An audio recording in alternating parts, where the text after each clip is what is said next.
नमस्कार दोस्तों, बहुत बहुत स्वागत है आप सभी का मेरे इस YouTube चैनल में, जहां मैं आपको स्वास्थ्य से संबंधित बहुत सारी जानकारियां देता हूं और बताता हूं ढेरों बीमारियों के बारे में।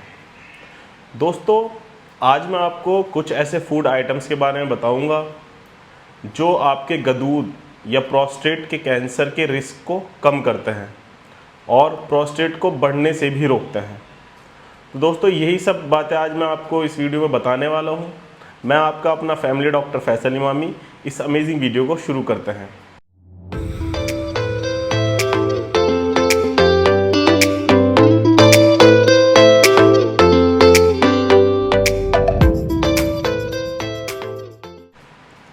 दोस्तों, सबसे पहले ये जान लेते हैं 50 की एज से ऊपर जब मेल जाता है, जब एक मेल पेशेंट 50 साल की उम्र से ऊपर जाता है तो उसको बहुत ज़्यादा रिस्क रहता है प्रोस्टेट के कैंसर का या प्रोस्टेट के बढ़ने का, और नेचुरली ये बढ़ते भी हैं 50 साल की उम्र के बाद।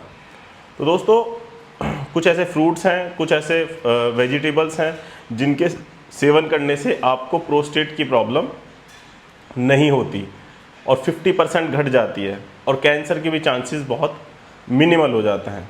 तो उसमें सबसे पहला फ्रूट जो है वो होती हैं सभी प्रकार की जो बेरीज़ होती हैं, जो जितनी भी बेरीज़ होती है, चाहे वो स्ट्रॉबेरी हो, मलबेरी हो, रसबेरी हो, ब्लूबेरी हो, इनके सेवन से अगर आप लगातार डेली इनका सेवन करते हैं तो प्रोस्टेट के कैंसर का रिस्क कम होता है और प्रोस्टेट बढ़ने भी कम होता है, क्योंकि इनके अंदर बहुत सारे मल्टीविटामिन्स और एंटीऑक्सीडेंट प्रॉपर्टीज़ होती हैं जो प्रोस्टेट को बढ़ने से रोकते हैं। तो पहला आइटम तो हो गया ब्लूबेरी, मलबेरी, स्ट्रॉबेरी, जितनी बेरीज होती हैं सब, इनमें बहुत ज़्यादा एंटीऑक्सीडेंट पाया जाता है। दूसरे नंबर पे आप टमाटो बताया जाता है कि इसमें भरपूर मात्रा में लाइकोपिन होता है। एक एंटीऑक्सीडेंट होता है लाइकोपिन होता है। लाइकोपिन कैंसर से लड़ने में मदद करता है, प्रोस्टेट को बढ़ने नहीं रखता, प्रोस्टेट को बहुत ज़्यादा हेल्दी रखता है। तो आप दिन में 1 या 2 टमाटर का सेवन ज़रूर करें, ठीक है। उसी के साथ साथ दोस्तों, ग्रीन टी में बहुत सारे एंटीऑक्सीडेंट होता है, तो आप ग्रीन टी ले सकते हैं। ग्रीन टी से भी आपको प्रोस्टेट के कैंसर से लड़ने में मदद मिलती है और उसका रिस्क बहुत ज़्यादा कम रहता है और बीपीएच से भी आप बचे रहते हैं।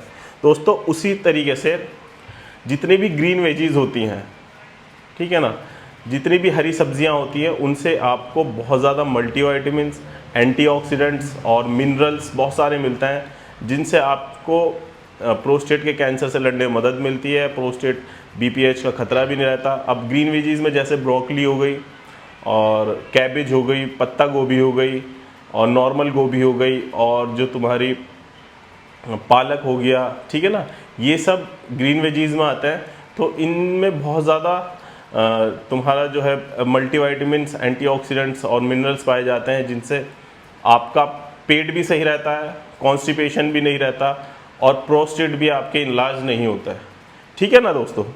तो उसी तरीके से दोस्तों, सिट्रस फ्रूट्स, जितने भी सिट्रस फ्रूट्स होते हैं, जैसे कि मौसम्बी हुई और संतरा हुआ, ऑरेंज हुए और नींबू हुआ, इनमें सिट्रस होते हैं, इनमें विटामिन सी भरपूर मात्रा में होता है।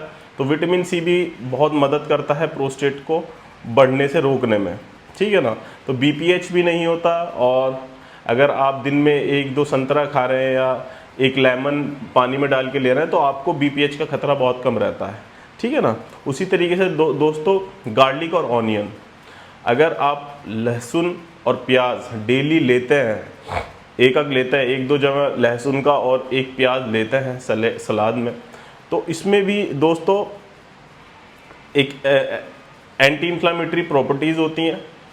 ये स्वेलिंग को उतारती हैं, ये प्रोस्टेट की स्वेलिंग को उतार देती हैं। अगर प्रोस्टेट स्वेल है, सूजे हुए हैं, तो उसको भी उतारने का काम करती हैं और आपको यूरिन का फ्लो भी बढ़ाने में मदद करेगी, ठीक है ना। तो ये भी आप अपने 24 घंटे में एक बार दिन में इसका ज़रूर सेवन करें, लहसुन का और प्याज का, ठीक है ना।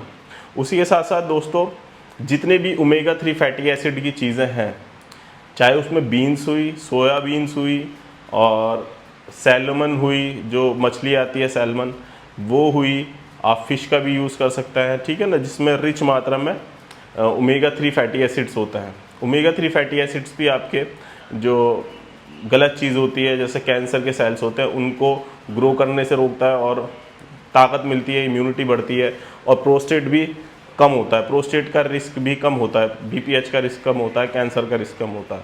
तो दोस्तों ये सब चीज़ें अगर आप अपने नॉर्मली जीवन में इस्तेमाल करने लगेंगे तो आपको बीपीएच का खतरा कम रहेगा और प्रोस्टेट का कैंसर होने का खतरा कम रहेगा। मैं आशा करता हूँ आप सभी को ये वीडियो बहुत ज़्यादा पसंद आई हो। बहुत ज़्यादा अगर पसंद आई है तो प्लीज़ इसको लाइक कर दीजिएगा, मेरे चैनल को सब्सक्राइब कर दीजिएगा और बेल आइकन को दबा दीजिएगा, ताकि आपको मेरी वीडियो का नोटिफिकेशन मिल जाए और आप जल्दी से मेरी जो भी वीडियोज़ आती है उनको देख लो। हेल्दी रहिए। धन्यवाद।